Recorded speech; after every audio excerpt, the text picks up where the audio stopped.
Day. We have a special day lined up today. We have a baby dedication here in just a few minutes. But for a few moments today, I'm just going to jump right in because of the time. I want to talk to you on this topic, the divine convergence of love and justice. The word convergence means when things come together. Convergence is the coming together of different things, 2 things, 3 things, 4 things. And so I'm talking about today the coming together or the divine divergence of 2 total opposite, or it feels opposite things, love and justice. In a faraway land, veiled by the mists of time in a distant kingdom where legends were born, there was a monarch who reigned, whose heart overflowed with unboundless love and whose judgments were known for their unyielding justice. He was the most revered king to ever have graced a throne. His name, revered throughout the land, was a beacon of peace and righteousness, and whenever it was spoken, his name would bring hope to the people who heard it. But a shadow one day fell across the face of this peaceful kingdom when whispers spread of a thief who was stealing the king's sacred treasury. With a heart that was heavy yet resolute, this just king proclaimed, "When this thief is unmasked, they shall face 10 lashes before the eyes of the entire kingdom. For no crime against the crown shall ever go unpunished. This is the law." Days blended into weeks, and weeks blended into months, and yet the thefts persisted, kind of mocking the king's decree. He became enraged, and in his rage he remained steadfast, and finally he issued a final fateful edict. He said, "The thief, when caught, shall now endure 40 lashes, a sentence that was known to everyone that would guarantee certain death." The kingdom trembled, for no one had ever survived such torment. Time dragged on, heavy with dread, until at last, one day, the thief was caught in the very act. A collective gasp tore through the kingdom when the truth was revealed. The culprit, the long sought-after criminal, was none other than the princess, the king's own beloved little girl, the very jewel of his heart. The kingdom reeled in shock, torn between despair and disbelief. How could this most loving king, whose heart cradles every soul, how could this loving king condemn his own daughter to death? Some thought. Others, knowing the king's reputation for justice, whispered, "He cannot falter, for he is the most just of all kings." And so the nation stood on the brink of chaos. Their hearts were pounding with this unbearable question: would love triumph or would justice prevail? What is going to happen?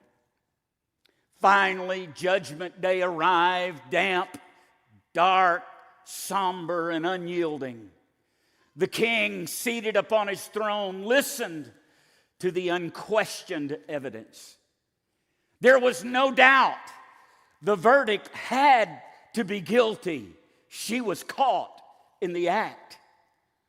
Upon hearing it, the king stood, and his voice, steady yet laced with sorrow, thundered throughout the silent court as he said, "The law is immutable, unchangeable. A sin against the throne demands retribution. The sentence of death is therefore declared upon this thief." Then the king turned and slowly sat down on his throne, silently weeping, agonizing, feeling a pain unlike any he had ever felt before.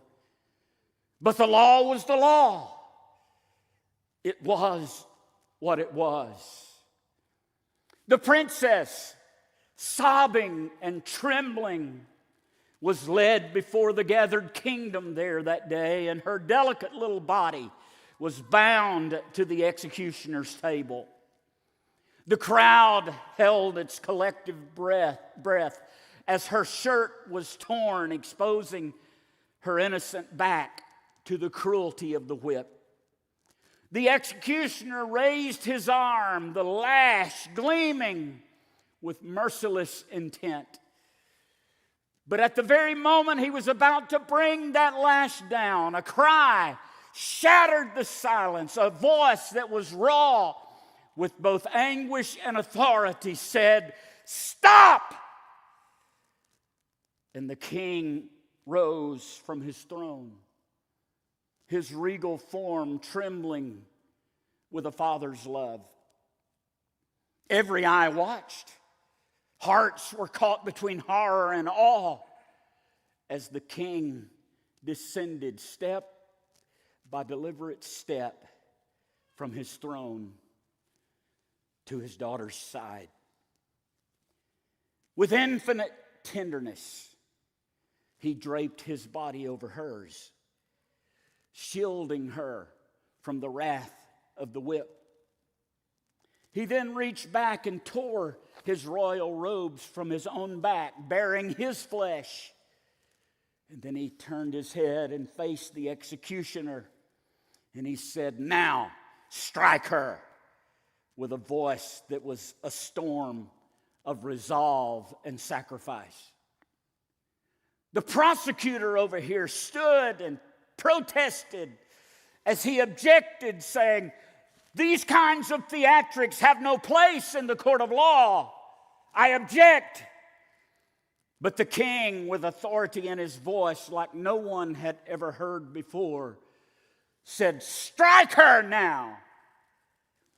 And the executioner, trembling, stammering, said, "But my king, I cannot strike her without striking you."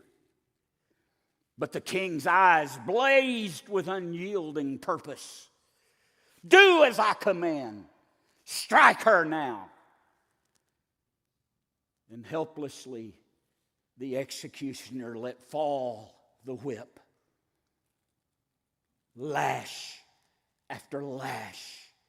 3, 4, 10, 11, 38, 39, 40 merciless blows, each one of them tearing into the king's flesh as he shielded his beloved daughter.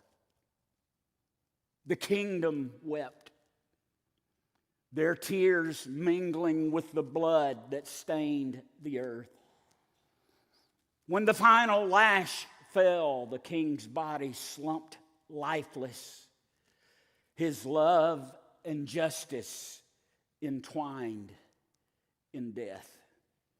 The only place love and justice could possibly converge, the only place that love and justice could ever come together, was in this place.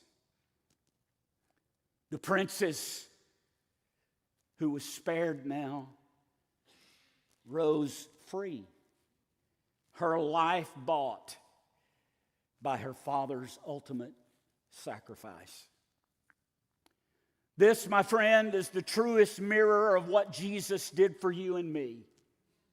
God, the just King, demanded payment for sin's debt. That was the law and its demand. Yet God, the loving Father, chose to bear that debt himself when he gave himself a human body, dwelt among us, and was led to the cross. And on that blood-soaked cross, Jesus took the nails that were meant for you. He took the nails that were meant for me. Jesus hung in your place, covering your body, taking every lash that was meant for you. And as he gasped for breath, his pierced hands and feet bearing the weight of your guilt, his final cry was not a cry of defeat, but a cry of triumph that has made more sense to me in the last couple of weeks than it ever has. When he said, "It is finished." As I read this story and as I pondered it, I can't give credit to the author because no one knows who wrote the story. But as I pondered this story and I came to that last portion where Jesus said, "It is finished." Dying in my place, he didn't say, "I am finished." He said, "It is finished." It was the debt, it was your debt that was paid. It was your chains that were broken. And it was your life reclaimed. And so as he spoke that day, he didn't say, "I am finished." He said, "It is finished." And that's why you and I are here today. Hear the words of 2 Corinthians 5:21, which I believe are the heartbeat of the gospel. It says this, "He made him who knew no sin to be sin for us, that we might become the righteousness of God in him." God treated Jesus, the sinless Lamb, as if he bore every sin of every soul who would ever believe. On that cross, Jesus remained pure. He remained undefiled. He remained God incarnate, yet God punished him as if he had lived your life of sin. On that cross, the King of Kings draped his body over yours and said, "Now strike him." And in a divine exchange, God now sees you as if you lived Christ's perfect life. This is called the miracle of substitution, the cornerstone of our salvation, the reason the church endures, and if you're not a believer today, the reason that you have hope. My job today is to interpret the busyness of your life. And I think I'm speaking next week, and if I am, I know I'll deal with this more.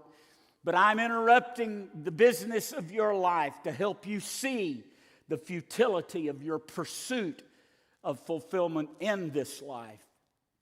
I'm not saying don't try to be successful. I'm not saying don't try to succeed. But what I'm saying is you can't focus on just what you gain in this life. There is a life beyond this one that demands we invest and that we investigate.